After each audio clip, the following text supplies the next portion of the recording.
If I ever were to lose you, I'd surely lose myself. I'm not family. No.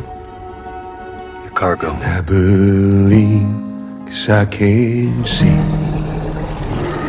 our future days. Days of you and me. Bonjour à toutes et à tous, c'est Valou et bienvenue pour cette toute nouvelle vidéo, cette toute nouvelle review. Ça faisait tellement longtemps que j'avais pas sorti cette phrase, je vous jure que c'est cosmique. Parce que oui, qui dit événement exceptionnel, peut-être même l'événement de l'année, que ce soit dans l'univers du jeu vidéo ou dans l'univers de la série télé, adaptation oblige, dit évidemment là aussi événement exceptionnel sur la chaîne, on se remet en mode old school. Tous les lundis, vous aurez vos reviews, épisode par épisode, critiques et analyses de chaque épisode de The Last of Us. Et rien que dire cette phrase est absolument exceptionnel parce que je vous jure que je suis ravi de vous retrouver aujourd'hui pour ça. Vous aurez donc la critique, l'analyse, une vidéo d'une petite dizaine de minutes, entre 17 et 18 heures, comme à l'ancienne, comme on faisait avec Game of Thrones, comme on a fait avec Walking Dead, comme on faisait avec le Mandalorian. Et un live le même jour, le lundi, à 22 heures, pour débriefer beaucoup plus l'épisode ensemble et pouvoir aller beaucoup plus dans les détails, puisqu'effectivement, il faudrait des heures, je pense, pour parler de l'univers de Last of Us, ça peut pas se réduire à une vidéo. Et alors, on commence avec le premier épisode, c'est l'événement, comme je le dis, peut-être de cette année, puisque si vous faites partie comme moi des gens qui ont joué à l'univers de The Last of Us, qui l'ont connu quand il est sorti, qui l'ont fait à maintes reprises sur PS3, sur PS4, peut-être même sur PS5, qui ont vibré, qui ont grandi, qui ont évolué aussi avec la maturité de ce jeu, qui était l'équivalent un petit peu d'un blockbuster d'auteur, c'est-à-dire vraiment un AAA de renom qui a eu un succès extraordinaire, mais qui gardait cette touche de poésie, cette touche de drame, de tendresse, d'écriture extraordinaire que sait faire Neil Druckmann.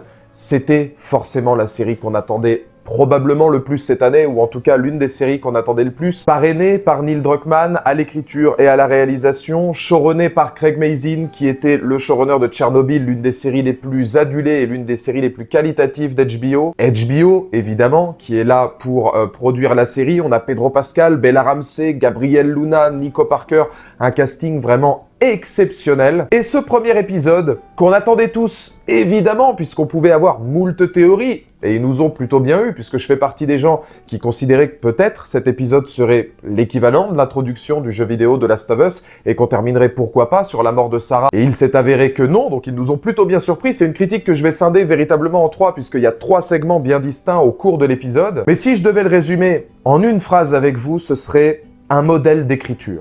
Un modèle d'écriture pour être aussi respectueux dans les dialogues, dans les références, dans les séquences cultes, dans toute cette thématique qu'il y a autour du jeu vidéo et dans sa narration même, tout en étant capable de prendre des libertés, de s'accorder des choses supplémentaires qui vont aider à cette narration, qui vont aider à amplifier le drame, un modèle effectivement d'adaptation, d'écriture. On sait que l'univers du jeu vidéo a rarement été particulièrement bien adapté, on a beaucoup plus de purges que de bonnes adaptations, alors que là, très clairement, à 2-3 petits détails près, si on a vraiment envie d'être tatillon, force est de reconnaître qu'en un épisode, c'est déjà masterclass. Et on commence donc cette analyse avec l'introduction de l'épisode, première partie, où on tombe directement dans ce qu'avait promis Neil Druckmann, Craig Mazin et toute l'équipe de The Last of Us, des séquences qui ne sont pas uniquement tirées du jeu, mais qui peuvent aussi permettre d'élaborer le lore et d'aller un petit peu plus loin. Et là, pour le coup, on va beaucoup plus loin, puisqu'on retourne en 1968 avec ce bon vieux John Hannah. Ça ne vous dit peut-être rien, mais c'est l'acteur qui campait Jonathan dans La Momie, Le Retour de la Momie, qui nous explique un petit peu ses craintes,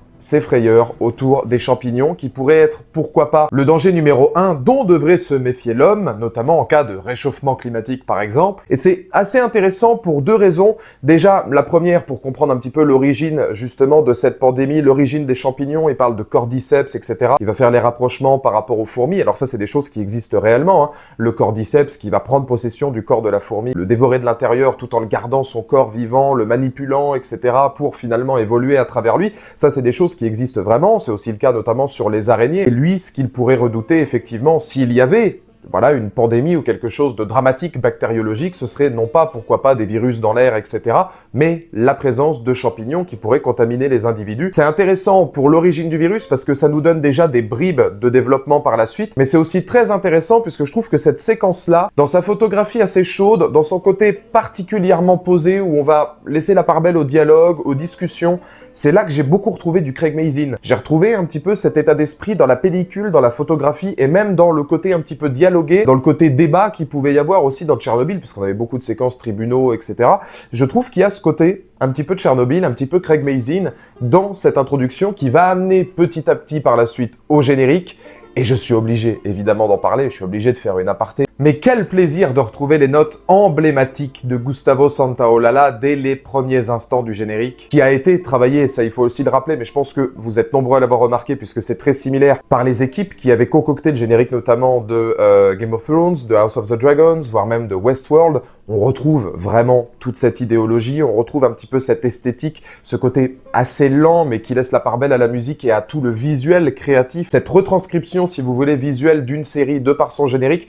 Moi, j'adore les génériques de séries télé, j'en skip jamais un, et je peux vous garantir que celui-là non plus. Avoir la musique de Last of Us quand on sait qu'on est dans le générique, et que là, enfin, on est dedans, c'est vraiment là que moi, j'ai commencé à réaliser, à me rendre compte que j'étais devant The Last of Us, la musique, le visuel, et je me suis dit, putain, ça y est, on y est. Et arrive ensuite deux segments. Le segment qu'on pouvait attendre, l'introduction, Sarah, Joel, Tommy, et puis effectivement la continuité de nos jours de la série avec l'introduction de Tess, voire même de Ellie, qu'on pouvait imaginer peut-être dans 2 ou 3 épisodes, mais qui arrive pourtant tambour battant dès le premier épisode de The Last of Us. On va évidemment commencer par l'introduction. C'est ce qui m'a le plus marqué, et encore une fois, c'est ce que je vous disais par rapport au modèle d'écriture. On peut remarquer effectivement, notamment quand les choses vont commencer à devenir particulièrement complexes et quand la pandémie va commencer à se répandre. On peut remarquer énormément de références, voire même de dialogues, dans un respect extraordinaire. La montre brisée que va offrir Sarah justement à son père, à Joel, quasiment dans le même étui. La phrase de Sarah qui va justement dire qu'elle s'est mise à vendre de la drogue, etc.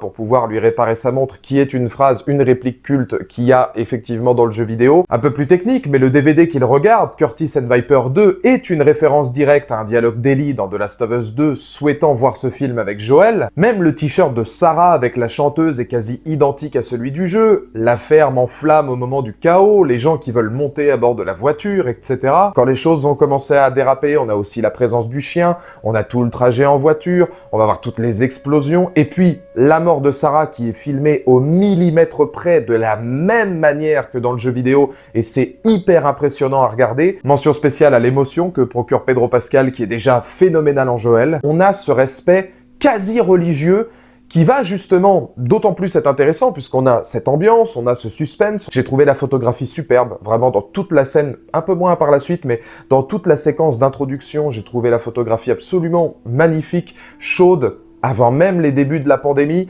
On remarque d'ailleurs que plus le temps passe dans la journée, plus en termes de climat, l'ambiance devient maussade, un petit peu terne. Et ça, c'est vrai que d'un point de vue visuel et créatif, c'est absolument génial, mais c'est surtout hyper respectueux. Et de ce respect-là, il va y avoir plusieurs libertés. La pseudo-complicité qu'il va y avoir entre Tommy et Joel, on se doute que c'est pas forcément toujours facile entre les deux, mais où d'un autre côté, Gabriel Luna, Pedro Pascal, ça match hyper bien et on sent qu'il y a quand même de l'affection.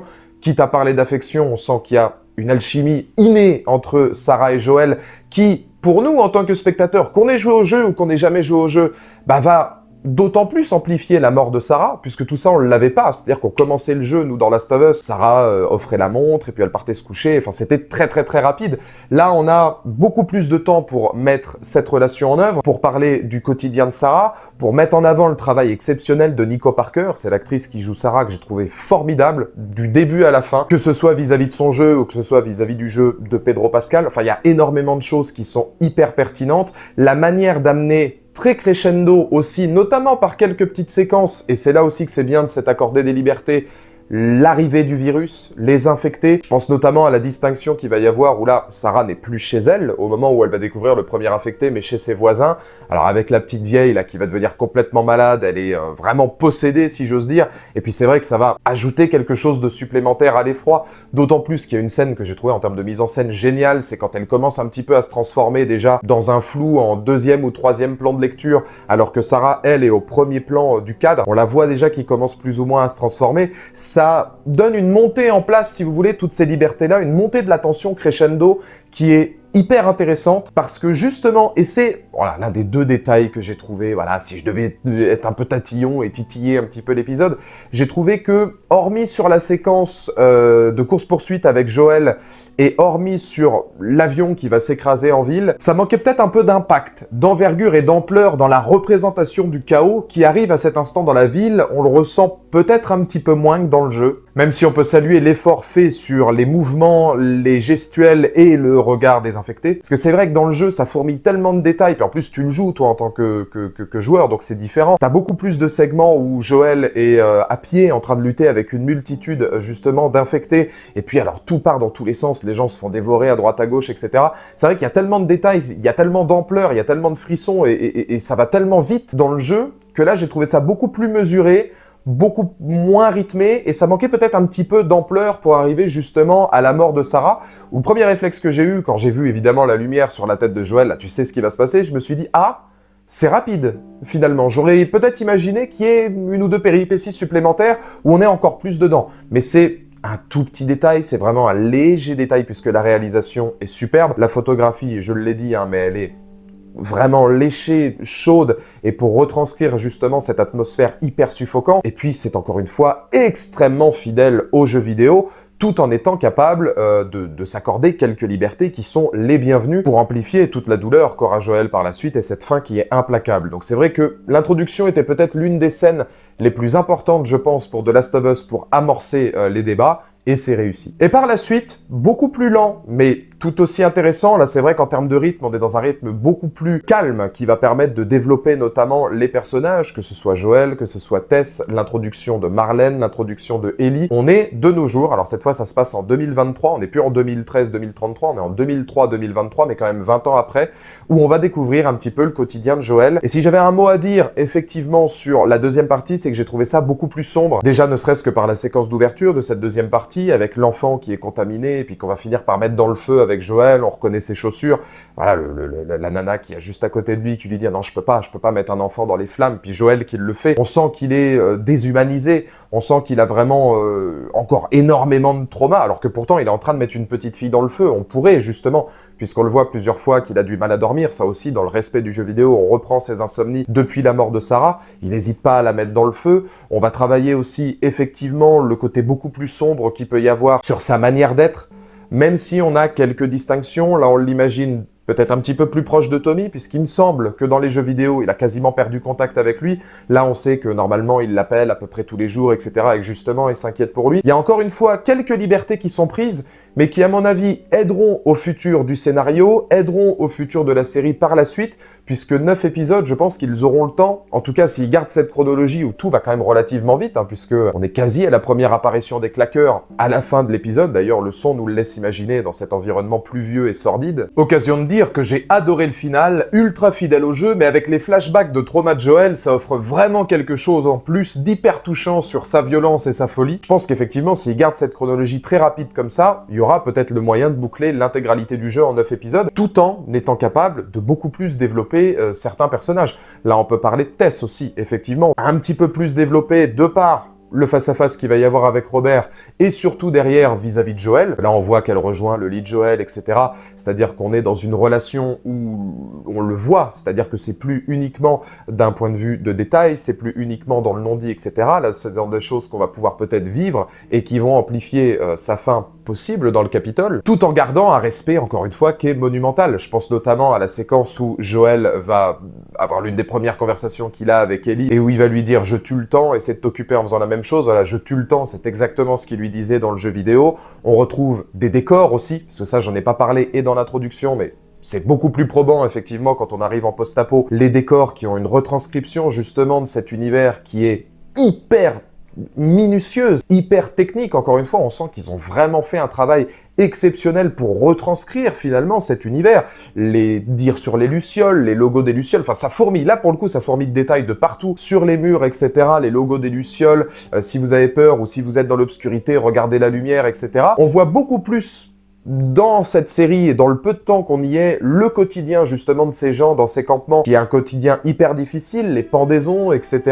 L'arrivée de Marlène, alors pareil, Marlène, Ellie, Ellie, c'est hyper respectueux, elle attaque Joel avec le couteau de la même manière qu'elle le fait dans le jeu vidéo, même si c'est amorcé de manière un petit peu différente, notamment vis-à-vis de Robert, qui n'a pas la même mort, etc. C'était effectivement obligatoire. On est beaucoup plus dans de la narration. On va pas pouvoir, je pense, mettre en scène dans la série toutes les séquences de gameplay qu'on faisait, sinon la série durerait 1000 heures. Mais dans l'essence même qu'il devait proposer, je trouve que c'est très réussi. Le deuxième petit bémol, effectivement, peut-être qu'on pourrait retrouver, mais c'est très léger, puisque finalement, dans la première partie de l'épisode, c'est pas le cas. C'est la réalisation. C'est vrai que la réalisation est assez classique. Elle est pas mauvaise, mais assez classique. On n'a pas de soubresauts de mise en scène dans l'épisode qui sont extraordinaires de par la réalisation, mais reconnaissons que des séries qui ont l'intégralité de tous leurs épisodes où la réalisation est une masterclass, c'est très rare. Pour moi, il y en a même qu'une, c'est Mr. Robot. Même Breaking Bad, que j'adore, qui est possiblement ma série préférée, n'avait pas forcément tous les épisodes, on se souvenait d'un point de vue de réalisation culte. Donc c'est vrai que voilà, le deuxième petit bémol que je pourrais accorder jusque maintenant à l'épisode, ce serait sa réalisation qui est relativement classique. Il n'y a pas une réalisation cinématographique à part entière, mais elle est effectivement sauvé par l'acting, Pedro Pascal notamment, qui incarne un Joel où on voit littéralement Joel. D'ailleurs, mention spéciale,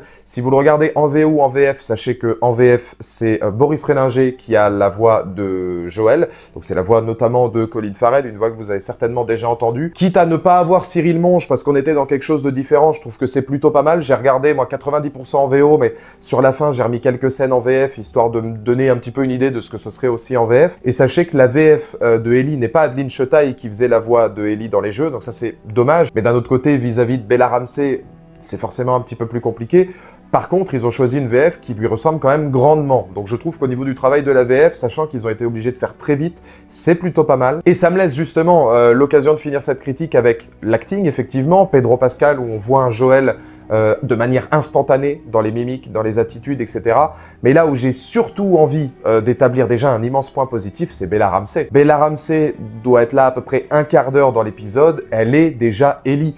Elle a des mimiques d'Ellie, elle a l'attitude d'Ellie, elle a le phrasé, la rythmique, et puis les dialogues d'Ellie où on la reconnaît vraiment énormément. Alors, à part pour les 3-4 abrutis qui vont trouver que Bella Ramsey, ah bah elle est moins jolie qu'Ellie, ou ah bah non, bah elle lui ressemble pas, ceci, cela, et qui pourraient se dire effectivement, ah bah oui, bah c'est dommage, et faire un délit de sale gueule. À partir du moment où le délit de sale gueule, tu l'as oublié, globalement, elle est hyper impressionnante parce qu'en à peine un quart d'heure, elle a réussi à retransmettre énormément de ce qu'on pouvait imaginer de Ellie et retransmettre une adaptation qui est vraiment extrêmement réussie et, encore une fois, hyper respectueuse. Dans le peu de choses, dans le jeu de regard qu'on peut avoir déjà entre Joel et Ellie, on le voit. Les premiers regards d'Ellie vis-à-vis de Joel ou de la manière dont Joel va la regarder par la suite. Oui, il y a quelque chose qui ressort de cet épisode, d'un respect grandiose et de liberté accordée qui sont justement à même d'aider au drame et au scénario. Et rien que pour ça, bravo. Je terminerai en recitant Nico Parker qui sort comme la MVP de l'épisode. Elle a parfaitement capté le personnage de Sarah et l'émotion est aussi dure que puissante, c'est parfait. Voilà donc pour mon avis sur ce premier épisode. On y reviendra évidemment beaucoup plus en détail dans le live de ce soir, si vous regardez cette vidéo avant 22h. Pour tous ceux qui ne sont pas au courant, il y aura des lives tous les lundis à 22h pour justement décrypter les épisodes. Dans les commentaires ci-dessous, n'hésitez pas comme d'habitude à me donner votre point de vue. Ça commence très très bien. Mais alors putain, ça va être long maintenant d'attendre tous les lundis. Au jeune âge, on apprend la consommation. On rend flou la limite entre avoir et être. Bien avant d'en maîtriser la conjugaison, on complique ce que fera voir le maître. Puis quand celui-ci met en place des bases, expande et en démol, pose leur...